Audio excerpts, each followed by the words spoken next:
Hi friends, আজ আমাদের এই বাঁশ বাগানে এসেছি মাশরুম খোঁজার জন্য। তো চলো দেখি মাশরুম হয়েছে কিনা। আমাদের এখানে মাশরুমকে কোঁড়োকো বলে।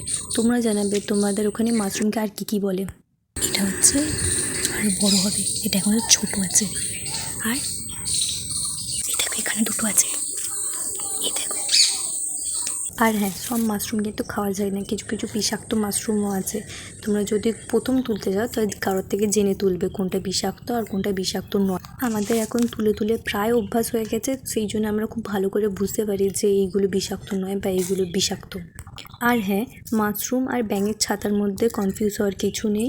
মাশরুম মাটির অনেকটা নিচে থেকে হয়, তো তুলতে অনেকটা শক্ত লাগে, কিন্তু ব্যাঙের ছাতা একটু মাটির উপরে হয়, তো সহজেই উঠে যায়।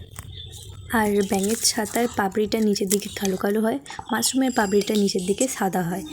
যদি কোনো দিন কেউ তোলো তাহলে এইগুলো খেয়াল রাখবে, তাহলে আর দেখবে ভুল হবে না।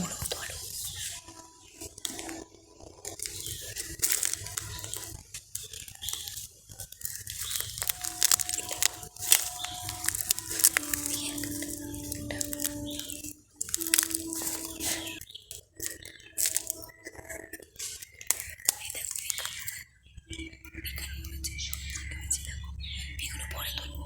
ওই দেখো ওখানে কতগুলো হয়েছে। পাশে থাকা এখানে কতগুলো হয়েছে এখানে।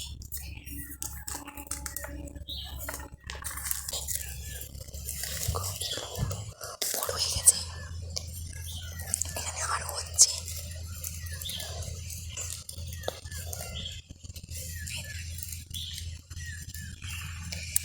এগুলো তুলে না ফেললে খারাপ হয়ে যাবে।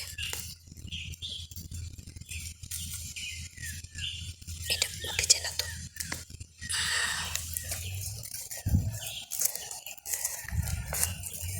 এই দেখো এখানে ছোট ছোট হয়ে আছে একটা। এই দেখো এখানে কতগুলো হয়ে আছে, এখানে এগুলো ছোট হয়ে আছে।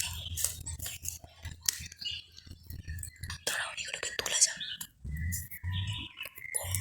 মশাও কামড়াচ্ছে।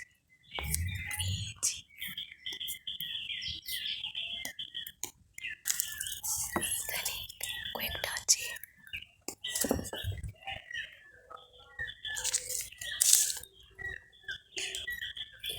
অনেক পেয়েছি এগুলো, এতগুলো কিবা নিয়ে যাবো কি করে। দেখো তো আজ এই কটার মতন পেয়েছি, এইগুলোকে চলো ভালো করে পরিষ্কার করে ধোয়া যাক আর ছাড়ানো যাক।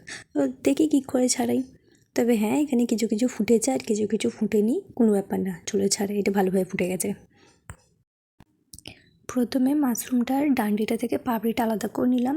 পাপড়িটা একটা ওপরে কালো স্কিন মতো থাকে, সেটা স্কিনটা খুব ভালোভাবে সহজে উঠে যায়। তবে কোনো ব্যাপার না, অনেক স্কিন ভালোভাবে ওঠে না, অনেক হাফ ওঠে।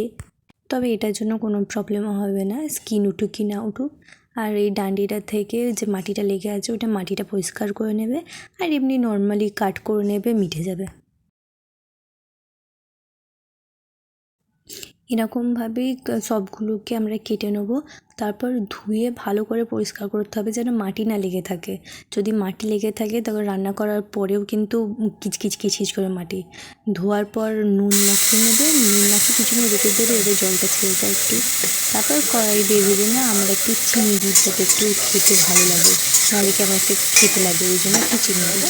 তারপর কিছুক্ষণ রান্না করে নেড়ে চেড়ে নাও, ব্যাস হয়ে যাবে আমাদের মাশরুম ভাজা। আর এই মাশরুম ভাজা আর গরম গরম ভাত খেতে যা লাগে না, কে কে খেয়েছো কমেন্ট করে